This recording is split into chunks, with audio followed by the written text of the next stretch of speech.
도서관 단골 손님들의 전화수다방. 내가 빌린 책.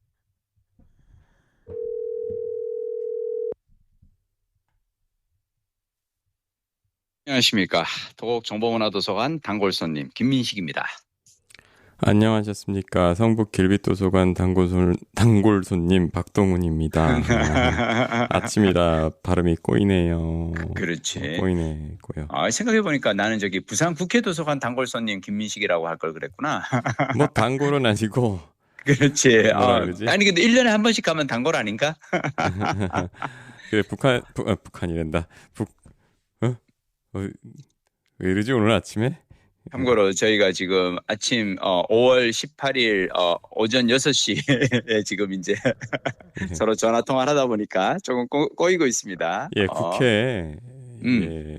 부산에 어제 그치. 제가 부산 내려가서 부산 국회도서관 갔다 왔는데 뭐 부산 국회도서관 간 건 너무 좋았었고요. 그 도서관은 워낙 뭐 잘 지어지고, 그리고 작년에는 제가 이제 그 강원국 작가님이랑 같이 말하기의 태도 강의를 갔는데, 나올 때 이제 그 담당자분이 PD님 내년에는 글쓰기 강의 한번 오시죠라고 해서 어제는 제가 이제 매일 아침 써봤니 가지고 이제 갔거든요. 네.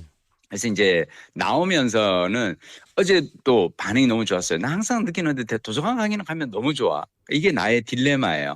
도서관 강의는 가면은 오시는 분들이 너무 즐겨주시는데 학교 강의는 가면 애들이 너무 괴로워하니까 이제 학교 강의는 가지 말고 도서관 강의를 가야지 하는데, 내년에도 또 오시죠. 그래서 제가 내년에 새 책도 건강에 대해서 쓰니까 내년에는 와서 건강 얘기를 그러면 한 1시간 정도 해보겠습니다 하고 이제 왔고요.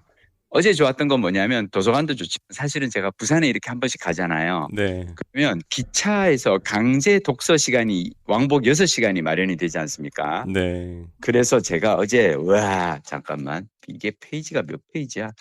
493쪽에 이르는 벽돌책을 다 깨지는 못하고 한 절반까지 읽은 책이 있어요. 뭘까? 이거 저기 사실은 나 책 읽으면서 계속 박동원 부장이 이 책 읽으면 되게 좋아할 텐데 막 그랬는데, 제목이 네. 엔비디아 젠슨 황 생각하는 기계. 이 전 세계 최초 엔비디아 젠슨 황의 공식 자서전인데요. 전 사실 이 책이 한 500페이지 정도 되는 두꺼운 책이라서 서울에서 전철 타고 갈 때는 제가 이걸 들고 다닐 엄두가 안 났어요. 네. 너무 두꺼워서 전철에서 들고 읽기에는 좀 무거워. 근데 기차에서는 딱 좋잖아요. 근데 어제 제가 사실은 2권을 읽었는데, 네. 지난주에 우리 박동훈 부장님이 소개해 주신 작지만 또렷하게 빛나는, 네네. 제주에서 브랜드가 된 사람들. 근데 이 2권을 나는 작지만 또렷하게 빛나는 제가 다 읽었어요. 이거는 이제 제가 그 수서역 가는 전철 안, 그리고 부산역에서 내려서 그 국회도서관 가는 부산 전철 안에서는 이 작고 가벼운 책을 들고 읽어요. 기차 안에서는 젠순왕을 읽고, 둘 다 읽고 내가 깨달은 게 뭔지 알아요? 둘 다 너무 재밌는 게 완전 다른 이야기잖아요. 네네. 하나는 전 세계 최고의 지금 이제 기업 가치를 일군 엔비디아. 근데 둘 다 창업가들 이야기더라고. 맞네.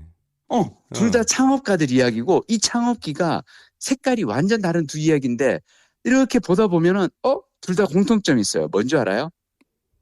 창업가들의 공통점은 네네. 엔비디아 젠슨 황은요, 읽다 보니까 내가 깨달은 게 이 양반 진짜 지독한 사람이더라고요. 어마어마하게 지독한 사람이더만. 막 하루에 12시간씩 막 주 7일을 일을 하니까. 네. 근데 작지만 또렷하게 빛나는 도 보다 보니까 여기 나오는 분들도 일을 너무너무 좋아하시는 분들인 거죠. 일을 되게 열심히 하시고. 네. 그래서 저는 이 2권을 재미나게 읽습니다. 오늘 이 책들 얘기를 좀 해볼까 하는데 어때? 좋죠. 한번 시작해 볼까요? 우리 박동 부장님 이렇게 목 푸시는 동안 혼자서 한번 달려볼까? 네. 오토바이 시동 걸고. 달려보세요. 부릉부릉. 저는 그 작지만 또렷하게 빛나는이 좋았던 거는 딱 펼치자마자 그 작가 소개를 읽는데 했어요. 뭐냐면 이 우다정이라는 저자 소개를 어떻게 이분이 쓰셨냐면, 이야기를 발견하기 위해 질문하고 남의 말에 귀 기울이는 사람. 정확하네. 보고 읽고 새롭게 만나는 모든 것들에 대체적으로 호의적이다. 그중 사람에 가장 끌린다라고 이분이 저자 소개, 본인 소개를 이렇게 하셨는데요. 저는 이 말이 너무 좋더라고요. 보고 읽고 만나는 모든 것들에 대체로 호의적이라는 게 네. 왜냐하면 이게 사실 제가 왜 저는 삼광으로 살잖아요. 독서광, 여행광, 여행광. 영화광. 아. 근데 내가 이 삼광으로 사는 비결이 사실은 내가 읽고 보고 만나는 모든 것들에 대체적으로 호의적이니까 가능한 거예요. 근데 저 이런 방식의 자기소개를 좋아해요. 그렇죠. 예, 뭐 나 어디 나왔고 다 이런 거는 그렇지, 그렇지. 학교 어디 나왔고, 뭐 직장 어디 들어갔고, 막. 그거 말고 그거 갖고 그분을 어떻게 알아? 그러니까. 근데 나는 이걸 딱 읽으면서 나는 아주 어려서부터 책 읽고 영화 보고 막 이렇게 돌아다닐 때마다 내가 보는 것들이 다 좋았구나. 내가 책이 좋았으니까 책을 계속 읽은 거고 영화가 좋았으니까 영화광으로 살다가 결국은 영화에 관련된 직업을 찾다가 방송사 PD까지 하게 됐구나. 네. 근데 이건 있잖아요. 우리가 날 때마다 누가 저 사람은 되게 성격이 모든 것에 대해서 되게 긍정적이야. 누구는 저 사람 좀 약간 좀 까칠해. 뭐 이렇게 성격으로 나뉘는 게 아니라 사실은 저는 의지인 것 같아요. 노력. 그러니까 왜 이성으로 비관하되 의지로 낙관하라라는 말이 있잖아요. 다시 한번. 그렇죠? 이성으로 비관하되 의지로 낙관하라. 멋있다. 이게 그 그람시의 말인데 제가 좋아하는 제 삶의 모토 중 하나예요. 뭐냐면 저는 이렇게 제 주위 상황을 이렇게 할 때 아니 제가 바보는 아니잖아요. 그러니까 말인즉슨 뭐냐면 나는 이렇게 보면 어떤 싸움을 시작하기에 앞서서 이렇게 정세를 살펴보면 힘든 게 너무 많이 보여. 이건 이래서 안 되고 저 사람은 저래서 안 움직일 거고 이래서. 근데 나는 그렇게 이성적으로는 비관하더라도 내가 의지로 아니야 그래도 지금 이 순간 내가 할 수 있는 일은 해봐야지 라고 의지로 낙관하면서 낙천적으로 어떻게든 긍정적으로 생각하고 싸움을 시작을 하거든요. 어떤 일이든지 난 그래야 한다고 생각해.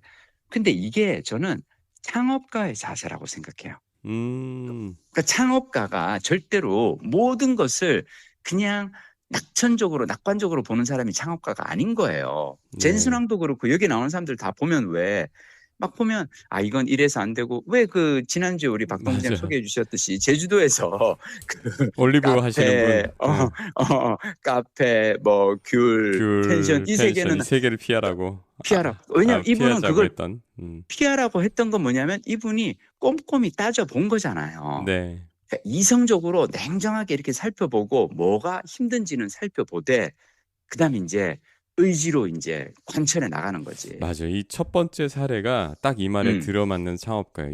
이성으로 비관하되 의지로 낙관하라. 그러니까. 근데 사실 그 뒤에 모든 분들이 그러더라고요. 그 뒤에 많은 분들이 그러고, 근데 저는 이 추천사에서 이제 또 어떤 선생님도 이제 해주신 얘기가 그 지방에서의 삶에서 가장 큰 과제는 일이다. 이 책에 나오는 인터뷰이들은 스스로 일을 만들어내고 이를 새로운 로컬 브랜드로 발전시키며 그 과제를 자신만의 방식으로 해결했다. 맞아. 또한 그들이 하는 일을 통해 제주에 새로운 가치를 더하고 있다라고 얘기했잖아요. 네. 근데 저는 이거 보면서 제가 참 하는 것 중 하나는 뭐냐면 책에서 어떤 글을 읽잖아요. 네. 그럼 그거를 내 방식으로 그 글 중에서 나오는 단어를 바꿔가지고 완전히 다른 이야기로 만들어 보거든요. 내 이야기로. 그건 뭐냐면 지방에서의 삶에서 가장 큰 과제는 일이다 해서 지방에서를 퇴직 후로 바꾸는 거예요. 퇴직 후 삶에서 가장 큰 과제는 일이다. 그리고 그들이 하는 일을 통해 제주에 새로운 가치를 더하고 있다. 제주 대신에 고령화 시대로 바꿔버리는 거예요. 제가 얘기하는 건 뭐냐면 우리가요 이제는 은퇴 후에 그 60 이후의 삶을 사는 데 있어서도 가장 큰 과제는 일이에요. 왜냐하면 왜 지방에 딱 내려가면 서울에서처럼 서울은 사실은 일자리가 많잖아요. 네. 왜냐하면 사람이 많으니까 어디를 가든 뭐 일손이 필요하단 말이야. 근데 지방은 그렇지가 않단 말이에요. 그리고 특히 제주 같은 곳에는 가면은 뭐 이렇게 새로운 어떤 기회가 많지 않으니까. 그래서 이 책에 나오는 사람들이 다 스스로 일을 만들어내고 막 그러잖아요. 네. 그러면서 자기만의 방식으로 일을 하면서 스스로 브랜드가 되어가잖아. 네. 저는 이게 고령화 시대도 똑같다고 생각해요. 이제는 기업이 60 이상 되신 분들 저희 신입사원 모집합니다. 이러는 회사들 절대 없고요. 네. 심지어 제가 이제 그 지난주에 이제 친구들 만났는데 요즘 이제 친구들도 또래 친구들이니까 이 친구들이 애 키우고 나서 뭔가 새로 일을 시작해 보려는 친구가 하나 있어요. 이 친구 이제 애들이 다 컸어. 이제 그래서 그동안에는 애가 셋이어서 전업주부로 일을 하다가 이제 뭔가 새로운 일을 한번 해보려고 하는데 그러면 전업주부로 일하다가 제일 그나마 쉬운 거는 왜 자기는 이렇게 동네에서 항상 그 전통찻집 이런 데 이렇게 들르는 걸 좋아했대요. 친구들이랑 가서 막 브런치 카페나 전통찻집에서 이렇게 시간 보내는 걸 좋아해서 그런 데 가서 일을 하려고 갔더니 나이 40 먹으면 안 써준다는 거야. 40이 뭐야. 음, 30대 후반만 돼도 그런 데서 그러니까 젊은 사람들한테 다 그런 일자리가 가기 때문에 네. 그래서 제가 이걸 보면서 이 책은 사실은 저는 여러분들이 제주도에 내려가서 어떤 터전을 만드는 이야기가 아니라 그냥 누구라도 쉽게 하는 창업 이야기라고 생각하고 읽으셨으면 좋겠어요. 너무 재밌어요. 맞습니다, 맞습니다. 저는 이 음, 우다정 이분 여기 좀 작가시기도 하시고 음, 이 로컬 취향이라는 여전히 이것도 추정입니다만 음, 그 왜냐면 요저 그 이 책을 갖다가 소개하고 음, 싶다고 한 거 보니까 음. 출판사도 1인 그렇지, 출판이에요. 그러니까 그렇지. 혼자 다 맞아, 하시는 거예요. 맞아. 그러니까 이분 자체가 창업가 보니까.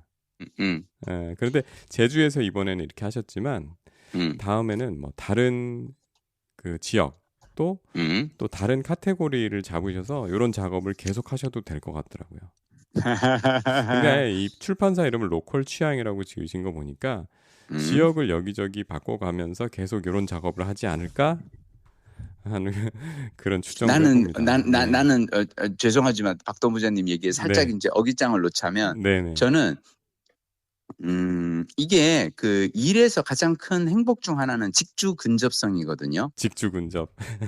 저는 이분이 그래도 자기가 사는 제주도에서 주위에 있는 분들을 만나고 인터뷰하고 그분들 이걸 찾다 보니까 이게 일이 쉬웠지. 이거를 만약 양양에 강원도 양양에 가서 한번 하고 부산에 가서 한번 하고 하려면 그때마다 드는 품이 엄청나게 갈 거예요.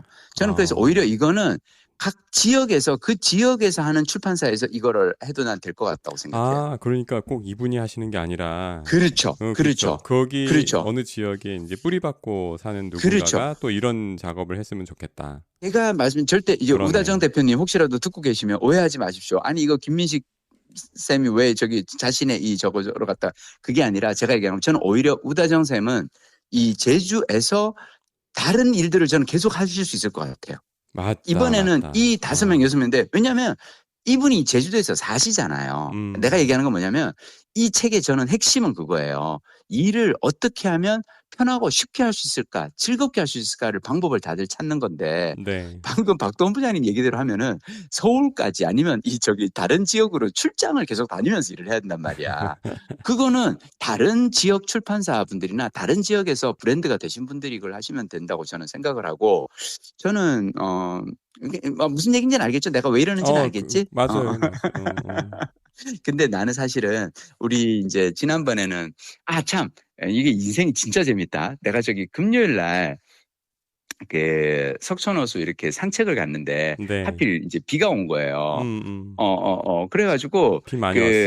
그 비가 많이 왔어. 근데 미리 약속은 미리 잡아놨어. 그 어, 석촌호수 산책을 같이 하자고 어떤 분이랑 약속을 잡아놨는데 비가 왔어. 그래서 할 수 없이 그냥 그럴 때는 석촌호수에 비가 오면은 뭘 하냐면 롯데월드 몰 있잖아요. 네. 거기만 왔다 갔다 해도 돼. 사실은 잠실역 안에서 한 번은 롯데월드, 한 번은 롯데월드 타워 이렇게 두 군데만 왔다 갔다 해도 되거든. 그 안에 네. 워낙 지하가 왜 넓게 이렇게 잘 그게 돼 있으니까. 네네. 그러다가 이제 거기에 그 커넥트 2라고 하는 그 롯데월드 타워에 있는 1층에 있는 되게 멋있는 공간이에요. 카페인데 음, 괜찮아. 그러니까 약간 고급진 카페예요. 롯데월드 안에 있는 고급진 카페인데 그러니까 이게 그 고급진 카페에 들어가서 음료를 주문하려고 딱 봤는데 너무 반가운 게 올리브 스탠다드가 딱 있는 거예요.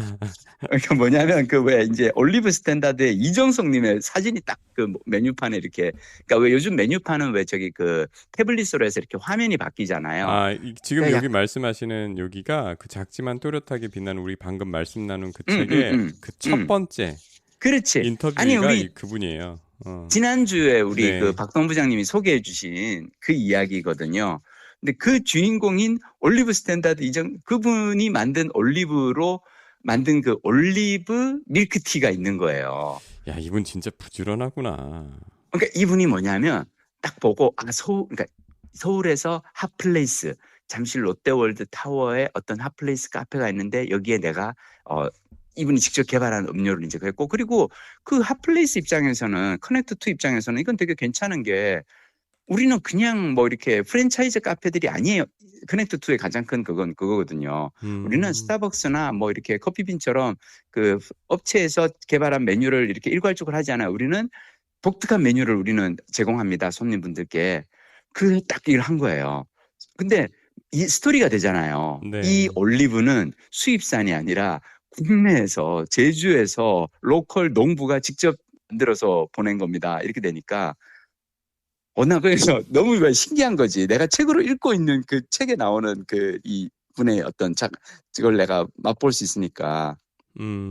근데 작지만 또렷하게 빛나는 에서 여기 나오는 분들 다 괜찮은데 뭐 여기에서 문방구도 디자이너도 다 근데 저는 오히려 제가 여러분들께 소개하고 싶은 사연은 이 중에서 찰스 투어 양성철 맞아. 리뷰의 사연을 저는 맞아. 진짜 소개해드리고 싶어요. 저 그게 맨 끝이죠 아마. 맨 끝에 부분에 나와요.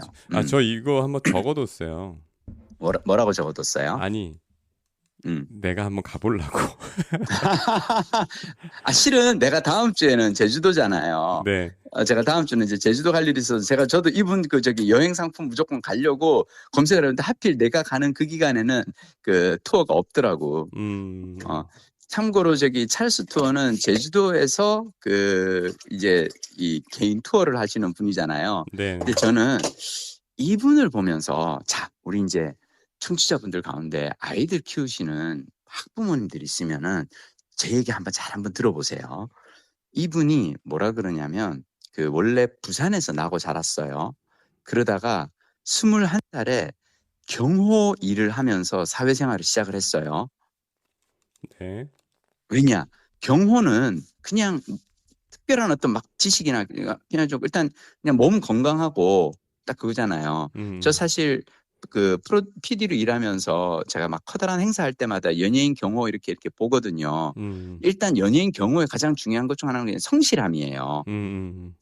여러분 경호하는 사람이 이렇게 앉아가지고 옆에 앉아가지고 이렇게 핸드폰 보고 이렇게 지금은 다른 일 아니에요. 경호하는 사람들은 그냥 아무런 그거 없고 무대 위에서 가수가 편안하게 노래하고 밴드는 그냥 객석에서 조용히 노래를 듣고 있어도 경호원은 옆에 이렇게 저 한쪽 구석에 서가지고 왜 계속 신경을 이렇게 하고 있잖아요. 네. 그러니까 이 일은 사실은 아주 몸이 건강한 청춘이라면 누구나 할 수 있는 일이었던 거죠. 그래서 이분이 뭐 화려한 스펙을 필요한 것도 아니고 경호원이 그리고 심지어 이제 그러고 나서 헌병대까지 이제 전역을 했대요. 근데 내가 보기 이분이 헌병대를 전역했다는 건 뭐냐면 체격 조건이 좋으신 거야, 그지? 그렇지, 체격 스펙이 일단. 좋은 거고. 근데 그러고 보니까 자기가 경호 일을 10년을 했대요. 20대. 우연히 시작한 일이었는데 하다 보니 재미있고 심지어 제대로 해보고 싶어서 경호학과로 대학 진학을 또 했대요. 제가 이 얘기를 여러분들께 드리는 이유는 뭐냐면 여러분 이제는요 솔직히 대학 가려고 하잖아요. 나이 25살에 40에 50에도 대학은 쉽게 가요. 왜냐하면 지역에 지금 대학이 남잖아요. 남죠. 이제는 남아요. 그러니까 뭐냐면 우리가 좋은 대학, 인서울, 명문대학, 좋은 학과를 가려고 하니까 그런 거지. 오히려 제가 보기에 이분은 별로 그렇게 공부 열심히 안 했을 수가 그냥 그렇잖아요. 그냥 고등학교 졸업하고 일부터 했잖아요. 네. 사회생활하고 그러고 난 다음에 군대 갔다 와서 경호원으로 20대를 꽤 만족하면서 한 10년을 살았다는 거예요. 이거는 그냥 아무것도 내가 가진 게 없어도 할 수 있는 일이니까. 그러다가 나중에는 심지어 일을 되게 잘하셨나 봐. 경호 이제 관리직으로도 일을 하셨대요. 그 경호 회사에서. 네. 근데 21살에 시작해서 10년간 같은 일을 하다 보니까 나는 이거 아니면 할 줄 아는 게 없는 사람이 되는 게 아닐까라는 생각이 들었다는 거죠. 그래서 뭐 건강한 몸 하나만 있으면 할 수 있는 일인데 만약 아프거나 다치면은 할 수 없는 일이니까. 그래서 새로운 환경에 한번 도전을 해보자. 그러면서 막 어떤 일을 한번 새로운 환경에 도전해볼까 막 이러다가 머리도 식힐 겸 제주도로 4박 5일 여행을 갔다는 거예요. 그래서 박동호 선생님 다 아시는 얘기지만 한번 들어봐. 아이, 그렇죠. 예, 어, 이제 어, 청취자분들 들으셔야 어. 되니까. 어, 4박 5일 갔다가 게스트하우스에서 묵으면서 사장님하고 이런저런 얘기도 하고 막. 근데 저도 기억이 나는 게 옛날에 제가 5년 전, 10년 전에 부산에 이렇게 게스트하우스를 가면은 파티하는 게스트하우스들이 있었어요. 그때는. 네. 요즘도 있을 거야. 그래가지고 막 매일 밤 파티 열리고, 그러니까 숙소와 별도로 마련된 식당 건물이 있고, 근데 그 공간은 낮은 전혀 사용하지 않고 밤에만 파티가 열리는데, 이 게스트하우스는 그 조식을 제공하지 않는데요. 왜냐하면 숙박객들이 밤새워 파티를 즐기고 아침 늦게까지 자니까. 음, 근데 자기가 이렇게 그 게스트하우스에서 4박 5일 동안 있으면서 보니까 아침 일찍 그곳에 이렇게 올레길 여행자들이 많이 이렇게 지나가더라는 거죠.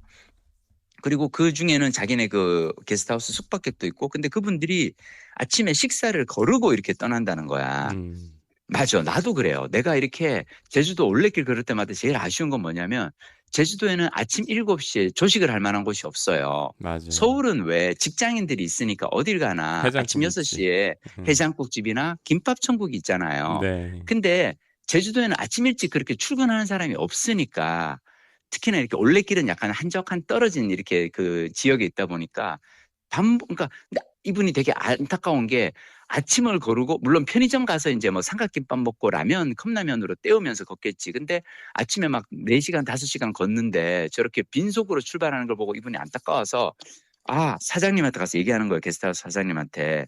어차피 저 식당 건물은 아침에는 비니까 아무 그게 없으니까 저 공간을 제가 한번 쓰면은 임도료는 얼마나 한 달에 얼마 정도 받으실 거예요? 이렇게 물어봤대요. 왜냐하면 자기가 그냥 생각해봐. 사용하지 않는 공간에서 조식이나 도시락 판매하면 되잖아요. 네. 김밥 싸가지고 판매하고 용돈 벌면서 그럼 제주도에 좀 더 오래 지낼 수 있지 않을까? 이분 제주도가 좋았나 보지. 4박 5일만 하고 오기엔 아까우니까. 그랬는데 난 이 사장도 참 대단한 분이야. 그 뭐 임대료고 뭐고 뭐 필요해요. 그냥 전기세랑 가스비만 내고 쓰세요. 그래서 음. 이분이 그 말에 알겠습니다. 그럼 저기 한두 달 후에 다시 올게요. 그리고 이제 다시 부산으로 가요. 여기가 그리고 더 웃겨, 나는.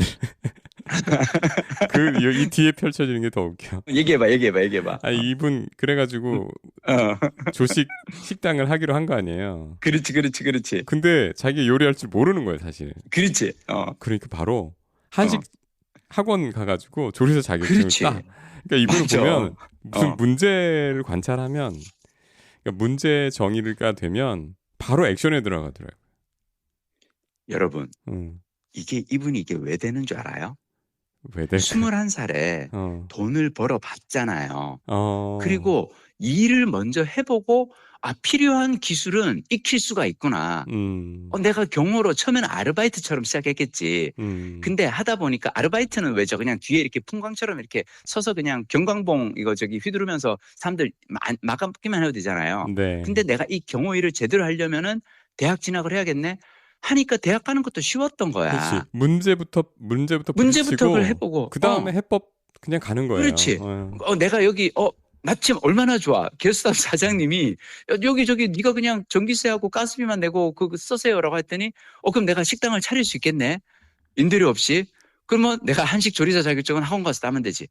제가 이 얘기를 여러분들께 진짜 지금 아이들 기르는 부모님들 들으시라고 하는 이유가 뭐냐면 많은 사람들이 아이들을 키우면서 네가 나중에 어른이 돼서 먹고 살려면 일단 좋은 대학에 가야 돼. 그리고 유망한 전공을 선택을 해서 학과 전공을 잘 선택을 해야 돼. 너 좋은 데 못 나오고 좋은 학과 못 나오면 네 인생은 망해. 라고 얘기를 하다 보니까 요즘 많은 룸팬들이 양상이 되잖아요. 그렇지. 왜냐, 이 사람들 요즘 저는 30대, 20, 30대 제일 한 사람들이, 불쌍한 사람들이 어떤 사람들인 줄 알아요? 부모님 시킨 대로 좋은 대학에 갔어. 좋은 학과에 나왔어. 근데 시험을 봤는데 떨어졌단 말이야. 몇 음, 년을 봤는데 계속 떨어졌단 말이야. 왜냐하면 지금은 여러분 스카이비 신방과를 나와도 방송사 PD 취직이 안 돼요. 왜냐? 방송사에서는 있는 PD 김민식이 같은 애를 내쫓는데 지금 급급하지. 새로운 20대 30대를 어떻게 뽑아요? 지금 방송사들은 넷플릭스니 유튜브에 밀려가지고 다 망하게 생겼는데. 그래가지고 결국은 신입사원을 공채에 떨어지고 하니까 얘들은 뭐예요? 어렸을 때부터 십몇 년 동안 부모님이 시킨 대로 열심히 했는데 세상이 뜻대로 안 풀리는 거야. 그럼 이들은 이걸 타개할 수 있는 방법이 없어요. 그리고 엄마 아빠도 멘붕이야. 얘가 서울에 좋은 대학 나왔는데 취업이 안 되고 있어. 엄마 아빠가 아는 방식으로는 이 방법을 타개할 방법이 없는 거예요. 그래서 엄마 아빠도 그냥 물음표으로 지는 애들 가고 얘들은 그냥 집에서 희귀고머리가 되어가서 살고 있는 거예요. 나는 여러분 이 책에서 이 찰스 토 이분 읽어보세요. 자기가 그냥 내가 식당 차려. 근데 더 재밌는 건 그거잖아. 그러고 와가지고 게스트하우스. 근데 나는 그러니까 여러분들이 좋은 어른을 만나는 게 정말 중요해요. 게스트하우스 사장이 이렇게 와서 자 그럼 이제 제가 여기서 이제 영업 시작하겠습니다 하고 이렇게 온 거잖아. 얼마나 놀랐겠어요. 이 뭐 며칠 얼마 있다가 한 달인가 있다가 정말로 조리사 자격증을 따오니. 근데요, 저는요, 알 수 있어요. 자, 솔직히 얘기하면 제가 이제 그 영어책 한 권 외워봤니에서 제가 쓴 얘기인데 많은 사람들이 저한테 와서 물어봅니다. 김 PD, 나 영어 잘하는 게 어렸을 때부터 꿈이야. 영어 잘하려면 어떻게 하면 돼? 그럼 제가 얘기를 해요. 기초회화책 한 권 딱 잡고 아침마다 30분씩 소리 내어서 딱 하루에 한 과씩만 외워서 책 한 권을 외우십시오. 그러면 이 사람들이 뭐라는 줄 알아요? 그래, 그렇게 하면은 영어가 술술 나와? 그냥 아니요, 그게 시작입니다. 그렇게 하면 영어 구조가 머릿속에 들어오고 그때부터는 어떤 공부를 하면 되는지 자 6개월 동안 일단 책 한 권 외우시고 난 다음에 저한테 오세요. 그럼 제가 그 다음에 어떤 식으로 중급 회화, 고급 회화로 가는 방법 알려드릴게요라고 얘기하잖아요. 저한테 와서 영어 공부법 물어보는 사람은 수십 명이 되는데 6개월 뒤에 다시 찾아온 사람은 아무도 없어요. 왜냐? 아무도 그걸 외우지를 않았거든. 자, 게스트하우스에서 그렇게 큰 파티 게스트하우스 하잖아요. 네. 20대, 30대 막 많은 손님들이 왔을 거예요. 그리고 그분들이 사장님한테 그랬을 거야. 아, 사장님, 저 여기 제주도 와보니까 한 3박 4일 지내보니까 너무 좋은데 저 그냥 서울에서 회사 때려치고 여기 내려와서 저 여기서 뭐 하나 해보려고요. 그러면 저 때 오면은 사장님이 저기 사업할 때 좀 도와주시는 거죠? 그럼 사장님 뭐라 그러겠어요? 오세요. 제가 도와드릴게요. 제가 우리 게스트하우스 손님들 사장님이 만든 그 카페 내가 막 옆에 추천해드리고 소개해드리고 할 테니까 오세요. 하겠지. 왜냐하면 그렇게 희망에 부풀어 있는 사람들한테 이렇게 찬물을 끼얹을 수는 없잖아요. 네. 내가 저기 임대료 안 받을 테니까 그냥 오세요. 이런 말은 누구에게나 했을 거예요. 근데 진짜로 오는 사람은 없단 말이야. 왜냐하면 서울 가서 회사 생활 하다 보니까 그래도 월급 주는데 여기서 계속 있지 뭐 이렇게 하거든. 그래가지고 이분이 다시 오니까 이분이 뭐 이런 놈이 다 있나. 이놈 진짜 하겠구나 라는 생각이 들었을 때 사장님께서 뜻밖의 제안을 하죠. 자기가 게스트하우스 8년째 운영하다 보니까 지치기도 하고 흥미가 떨어졌는데 혹시 한번 맡아서 해보지 않겠냐고 1년 이상 책임감 있게 운영해 주면 좋겠고 운영 수익은 절반씩 나누자고. 그러니까 이분은 너무 좋지. 왜냐하면 장사가 잘 되는 게스트하우스고 많게는 100명까지도 손님을 받을 수 있는 곳이니까. 근데 난 이분 대답도 재밌어. 사장님, 제가 오늘 왔으니까 내일 하루만 놀고 모레부터 시작할게요. 여러분, 이분의 이 자세를 배우셔야, 양성철님의 자세를 배우셔야 됩니다. 왜냐하면 사장이 이런 제의를 하면 우리가 무슨 생각이 드는 줄 알아요? 그래서 내가 좀 왔는데 한 일주일만 놀고 하면 안 돼요? 아닌 거예요. 하루만 놀고 할게요. 자, 그리고 나는 게스트하우스 사장한테도 사실은 복이야. 왜냐하면 이렇게 성실한 사람을 만나기가 쉽지가 않잖아요. 그렇지. 그래가지고 이분이 와가지고 그리고 게스트하우스 사장은 아마 그 1년 동안 신나게 놀러 다녔겠지. 내가 보기에 그러니까 처음부터 그냥 싹 다 맡기진 않았을 거예요. 네. 같이 운영하자 그러고 옆에서 이제 직원처럼 하고 처음에는 두고 이렇게 그냥 자기는 제주도 저기 해안에 이렇게 낚시하러 다니고 좀 그랬을 거야. 한 몇 달 지나다가 이제 괜찮네. 그리고 자기가 그동안 게스트하우스 8년간 운영하면서 뭘 했겠어요. 만나는 사람들이 많은데 그 많은 사람들이 막 여행 얘기하다 보면 어디가 좋았어요? 저 네팔 안나푸르나 트레킹이 좋았어요. 자연님은 드디어 이제 한 달씩 트레킹을 갔을 거예요. 그러니까 저는 이 과정을 보면서 근데 죄송해요. 내가 얘기가 너무 길다. 그냥 젠슨황도 빨리 해야 되는데. 괜찮아. 근데 이 얘기가 난 너무 매력적이야. 모자람 다음에 하면 되지 뭐. 그렇지. 그죠? 근데 난 이 얘기가 너무 매력적인 게 뭐냐면 이분이 이제 2년 동안 온 힘을 쏟아서 운영을 했어요. 근데 그런 다음에 깨달은 게 뭔 줄 알아요? 이건 내게 아닌 거예요. 사장님 사업인 거야. 물론 내가 2년간 열심히 했기 때문에 잘 됐고 그래서 내가 절반의 수익을 내 걸로 가졌으니까 돈은 많이 벌었겠지. 하지만 내가 아무리 키워도 이 게스트하우스는 사장님 거란 말이야. 이거는 우리 직장인들이 느끼는 그 비애잖아요. 음, 내가 아무리 열심히 회사 일을 해도 그게 회사 거지 내 건 아니잖아. 음, 근데 드디어 이제 자기 사업을 하고 싶다는 생각이 듭니다.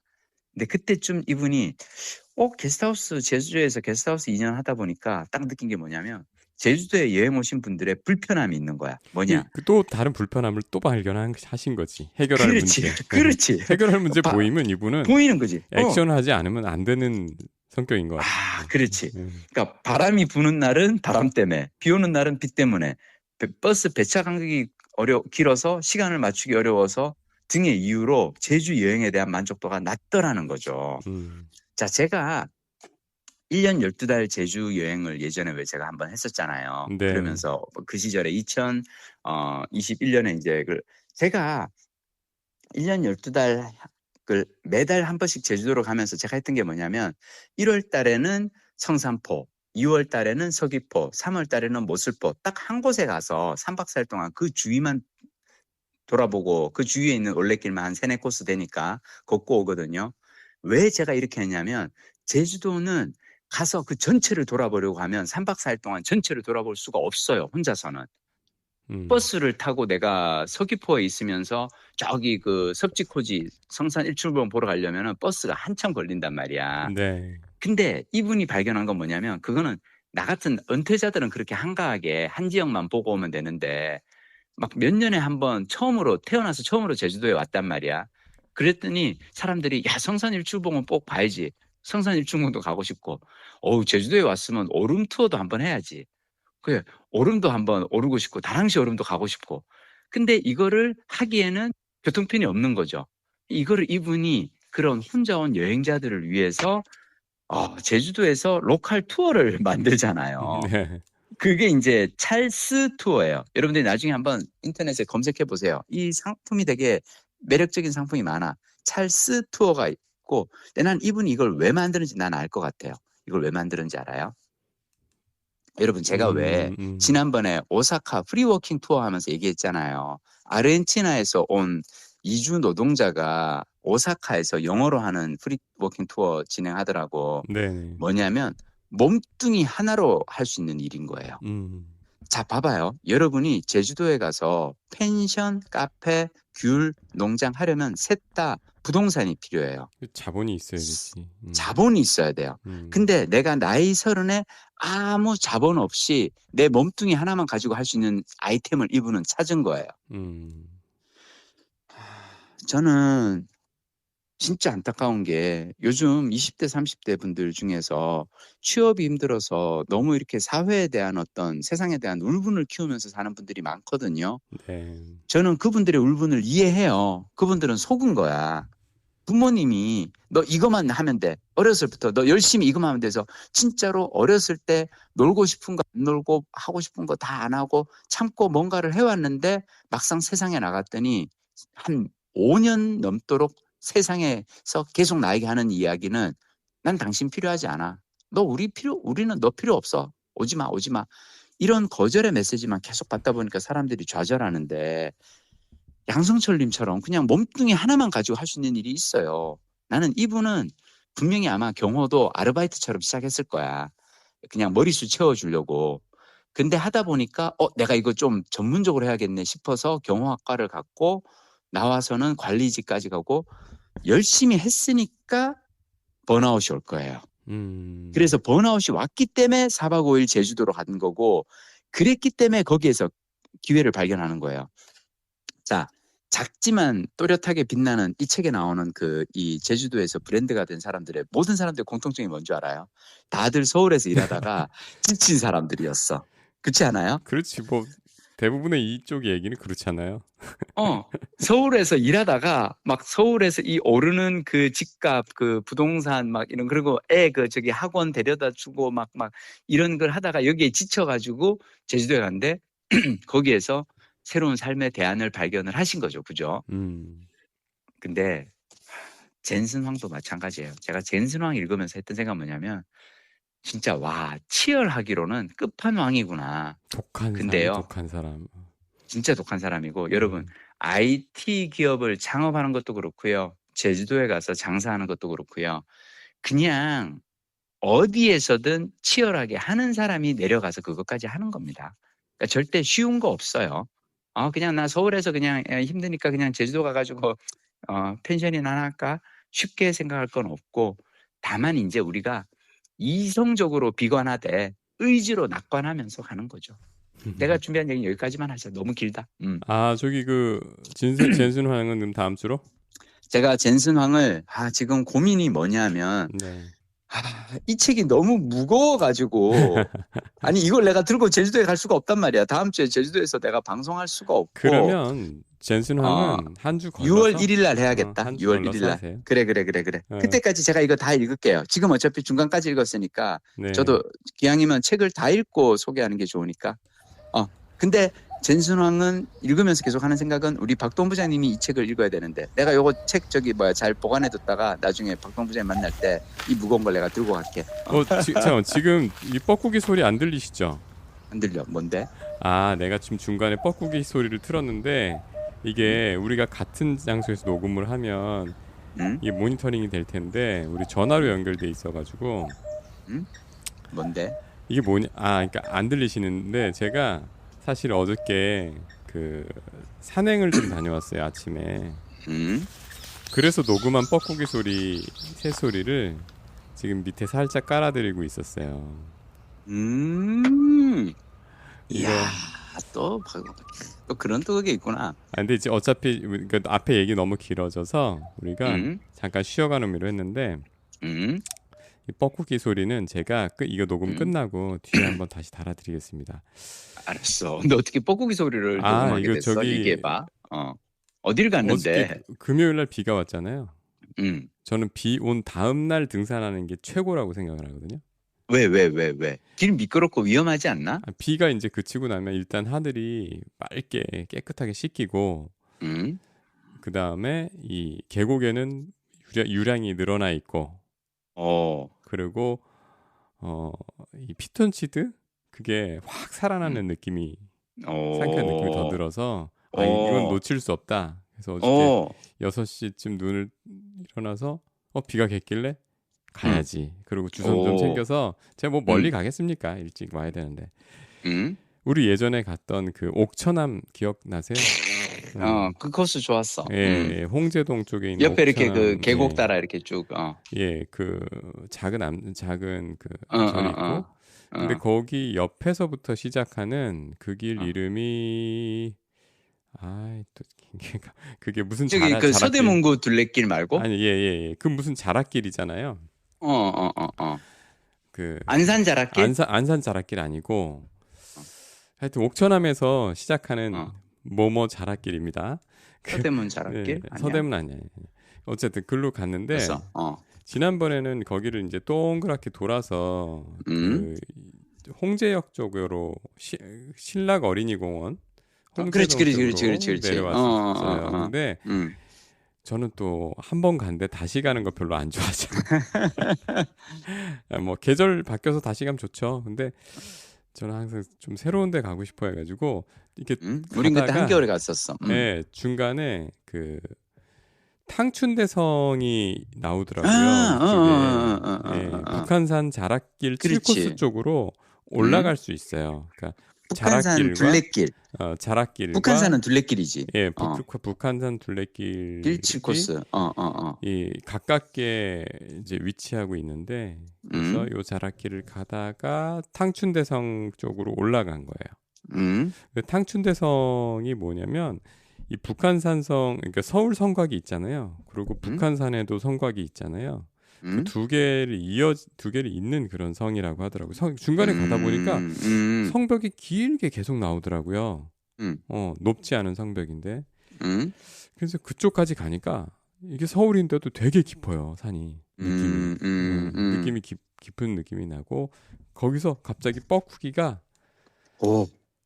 굉장히 가까이서 울고 그다음에 좀 있으니까 또 다른 새가 나도 있어 이런 것처럼 막 울고 그래서 그냥 녹음을 했어요. 근데 굉장히 가까이서의 새들이 막 울어가지고 녹음이 제대로 잘 된 것 같아서 아이폰으로 했지만 요거를 그래서 저 끝나고 붙여 놓을게요, 오늘. 아니, 네. 이 얘기 듣다 보니까 왜 옛날에 그 누가 나오는 영화더라? 영화에서 왜 네. 그 남자 주인공 직업이 그 음향 채집가여가지고 왜 봄날은 간다. 그렇지. 유지태가 그렇지. 난 그거 지금 했죠. 순간 그 박동원 부장님의 모습과 유지태의 모습이 이렇게 겹쳐졌어. 뭐 모델이 좀 많이 차이가 나고요. 기럭지 많이 차이가 나고. 아니 저는 비주얼을 아는데 비슷합니다, 여러분. 예. 그리고 별 차이 없어요. 믿지 마시고. 그리고 그분이 갖고 있던 장비는 진짜 프로 장비죠.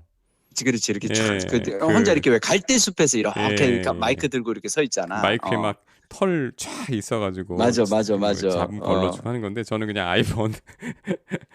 예. 어쨌든 근데 분위기는 느끼실 수 있어요. 여기 꼭 한번 가보십시오. 아니 그러니까 서울 시내에서 그지? 시내에서 마치 이렇게 무슨 이렇게 깊은 산 속에 온 것 같은 그런 운치를 느낄 수 있다는 거잖아. 예. 그래서 그 길 가면서 제가 또 이제 독서 산행, 독서가 아니라 청서 산행 좋아하잖아요. 들으면서 어제 들은 책이 뭐야? 우리 저 소개해주신 그 최재천 선생님 희망 수업. 희망 수업 어땠어요?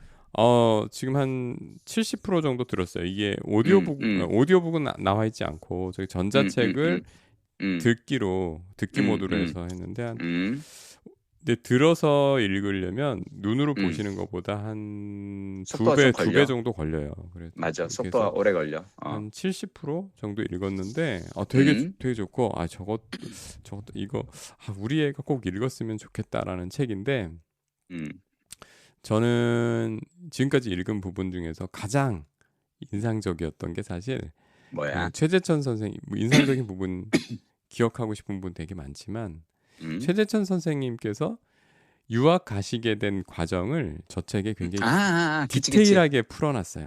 구체적으로. 맞아. 보통 다른 데서 소개하실 때는 제가 뭐 학교에서 공부 학점이 너무 안 좋아서 어떻게 그런데도 우연히 가게 된 것처럼 말씀을 하셨거든요. 근데 읽어보니까 어렵게 가셨구나. 그리고 그러니까 이 하버드, 그러니까 서울대 동물학과에서 굉장히 낮은 학점으로 졸업을 하셨는데 그리고 공부에 그때까지 흥미가 없었는데 미국의 요런 곤충학계에서 되게 영향력 있는 교수님 밑으로 결국 하버드의 박사 과정을 들어가시는 과정. 바로 가신 건 아니고 여기 단계 가셨는데 그 과정이 만만치 않은 디테일들이 있어요. 그리고 그거를 참 이분도 그러니까 최재천 교수님도 비슷한 것 같아요. 아까 그 찰스 맞아. 찰스처럼 문제가 보이면 그러니까 내가 이걸 해야겠다라는 생각이 들면 그거를 타개할 방법을 잘게 쪼개가지고 그렇지. 하나하나 묵묵히 미션을 수행하면서 단계에서 거기까지 결국 가시더라고요. 그렇지. 그리고 그 최재천 선생님 고등학교 때 당시 이제 유명했던 봉두환이라는 방송인이 있으셨잖아요. 그치. 봉두환. 뭐 여기 MBC 라디오에서 앵커 그 무슨 프로그램 라디오 프로그램 진행도 하고 그러셨어요. 네. 그때 젊었을 때부터 연세 드셨을 때까지 줄기차게 그 방송인으로 뭐 진행으로 한자락 하셨던 분이죠. 고등학교 때부터 자기 진로에 대한 고민이 굉장히 최 선생님 많으셨나 봐요. 네. 그래가지고 근데 당시에 이제 봉두환 선생님 날리고 있는 진행자였으니까 너무 궁금한 거라 저 일을 하려면 어떻게 해야 될까? 그 동기도 재밌더라고요. 자기 강릉 시골에서 자랐는데 그 시골에서 그 자연을 느끼면서 그러면서도 먹고 살 수 있는 그런 게 없을까를 고등학교 때부터 찾았나 보더라고요. 그래가지고 근데 봉두환이란 진행자를 보니까 그런 것 같아. 자기 하고 싶은 일 하면서 또 돈도 많이 버는 것 같고. 그렇지. 고등학생 연락해 찾아가 점심을 먹은 거야. 근데 그거를 이렇게 만나서 또 이야기를 나누시 봉두환 선생님도 대단하다, 그지? 근데 사실 그렇지 않아요? 고등학생이 어. 그렇게 연락해 찾아오면요. 아무리 유명하고 그런 분도 시간을 내주게 돼요. 그런 경험 없으세요? 솔직하게 얘기할까? 난 예. 여기서 내가 약간 좀 이제 이렇게 얘기하면 또 나는 약간 악역이 될 것 같은데, 제가, 이게 이야기가 빗나가는데 그냥 할게요. 네네. 지난주에 어떤 메일을 받았어요. 네네. 어떤 대학의 어떤 학생이 나한테 보낸 메일이에요. 네. 당신네 대학에서 학생들이 뭔가 이렇게 학생 무슨 저기 그 행사를 하면서 특강을 하는데 나를 강사로 요청하고 싶다고 이렇게 글을 쫙 이렇게 편지를 보냈는데 네. 내가 글을 읽으면서 정말 안타까웠던 게 뭐냐면 이 친구는 내가 제일 궁금해하는 걸 안 쓴 거예요. 뭐지? 돈을 주느냐 안 주느냐가 중요하지. 그렇지. 그러니까 왜냐하면 그게 결국은 가기 위해서는 지방이고 그 지방까지 아시잖아요. 지방대 학생들은 하여튼 지방에 내가 가기 위해서 내가 하루를 써야 되는데 반나절을 적어도 반나절을 써야 되는데 그렇지. 비즈니스를 요청을 한 거고 이게 그 행사에 한 거잖아요. 근데도 섭외를 한 사실은 거잖아요. 그래도 네. 만나 달라는 얘기지. 우리를 여기까지 와서 만나 달라는 얘기인데 네네. 나는 그냥 그 긴 문장에 내가 정말 알고 싶어하는 정보는 없어서 네. 짧게 답을 보냈어요. 강연료 혹시 얼마인가요? 답이 안 오는 거야. 뭐라도 답을 해야지. 안 오는 거야. 3일이 넘도록 안 오는 거야. 내가 나중에 그 편지를 다시 보내보니까 편지를 너무 잘 썼거든요. 편지를 읽다가 내가 어느 순간 탁 깨달았잖아. 이거 챗GPT로 쓴 거구나. 그래. 너무 유려하게 챗GPT 문체예요. 뭐냐면 김민식 PD님은 어떤 일을 하셨고 어떤 분야로 유튜브에서 강연하셨고 야 이거 나는 처음에는 얘가 이걸 어떻게 내에 대해서 싹 다 이 친구가 잘 정리를 했네라고 생각했는데 아니라 챗GPT가 그래서 챗GPT가 써준 글이다 보니까 정작 중요한 거는 물었을 때는 이 친구는 답을 못하는 거예요. 하여튼 그랬어. 미안해. 하여튼.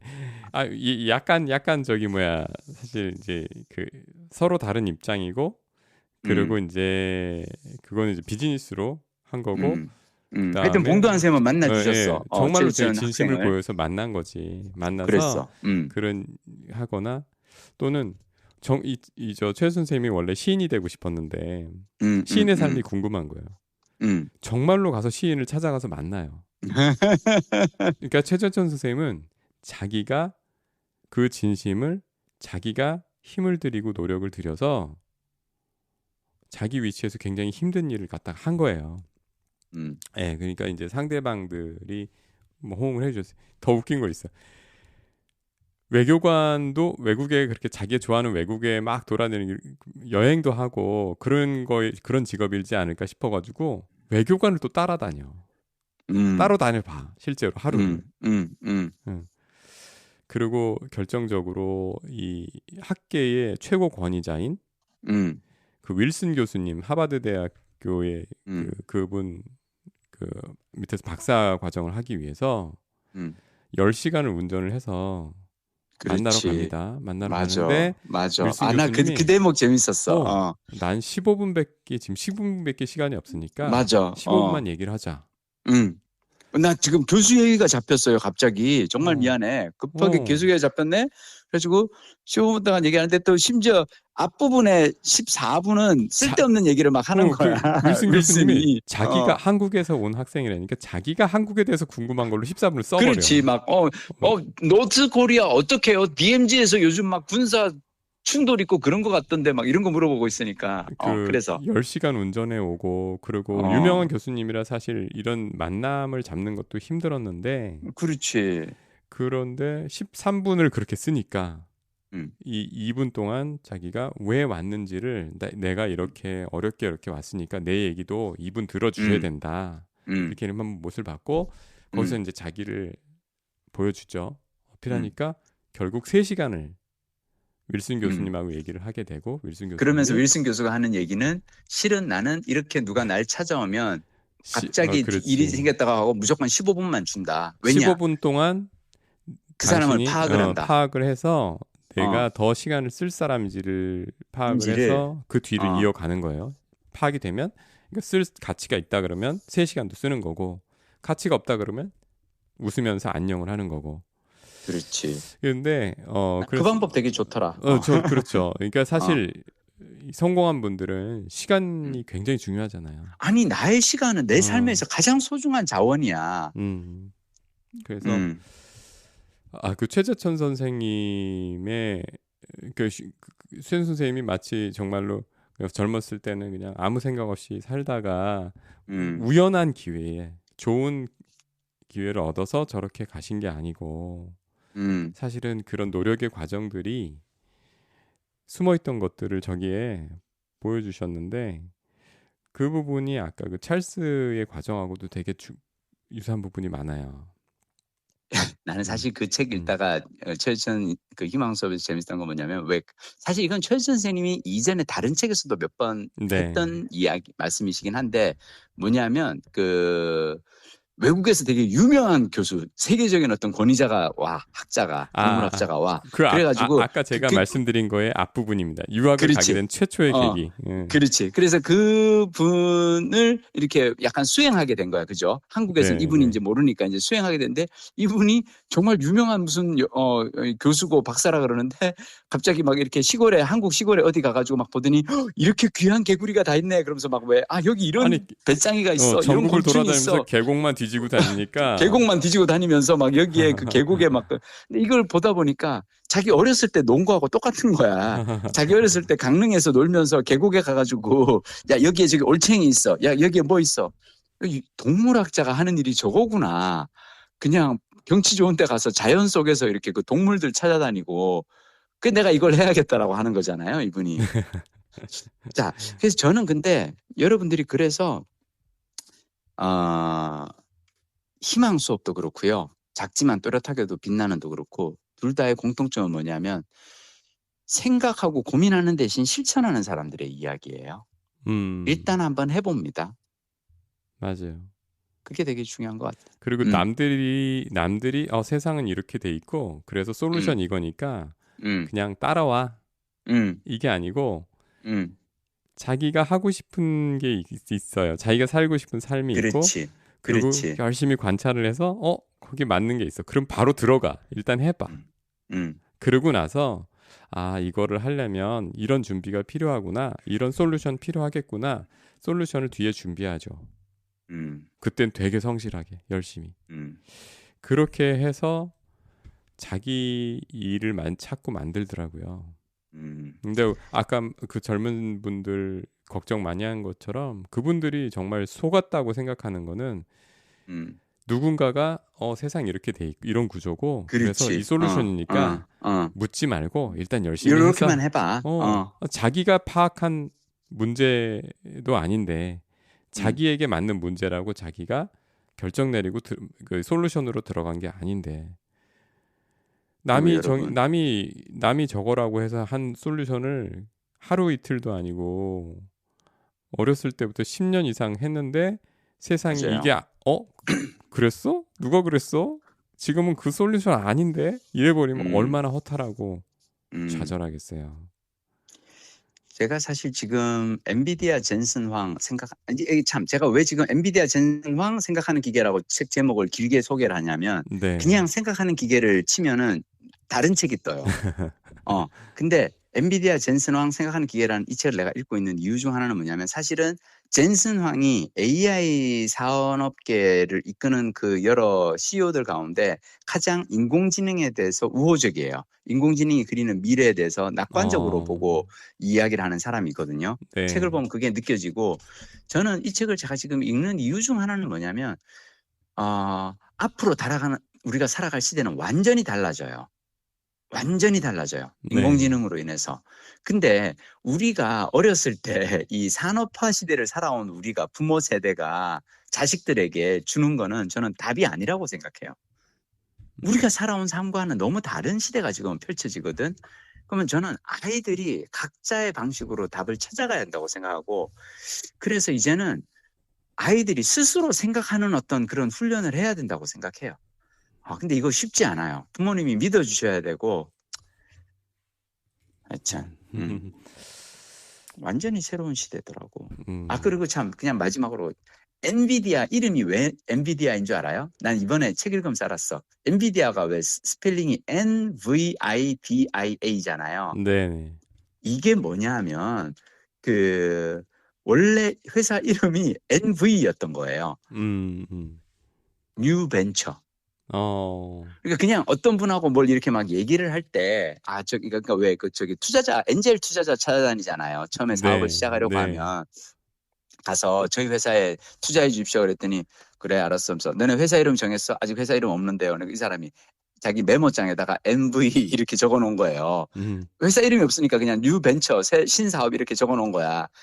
그거 가지고 그냥 그거에서 그냥 뒤에 MV는 워낙 많이 쓰는 일상 용어니까 그 뒤에 그냥 글자를 만든 거예요. 자, 제가 얘기하는 건 뭐냐면 왜 우리 회사 이름 지어라 그러면 왜 뭐라 그래요? 그래서 우리의 그 비전이 뭐고 우리의 목표가 뭐고 이거에 맞는 그런 이름을 만들어야 돼. 그 이름 짓는데 막 사람들이 몇 날 며칠 고민을 하거든. 네. 자, 그게 본질이 아니라는 거죠. 그건 본질이 아닌 거야. 근데 저는 요즘 아이들을 제가 보잖아요. 그럼 애들이 막 왜 수학을 어렸을 때부터 선행을 하고 어려서부터 영어 유치원을 다니고 막 그러잖아요. 네. 저는 애들의 삶 옆에서 이렇게 애들의 학교 생활을 보면서 저게 본질이 아니란 말이에요.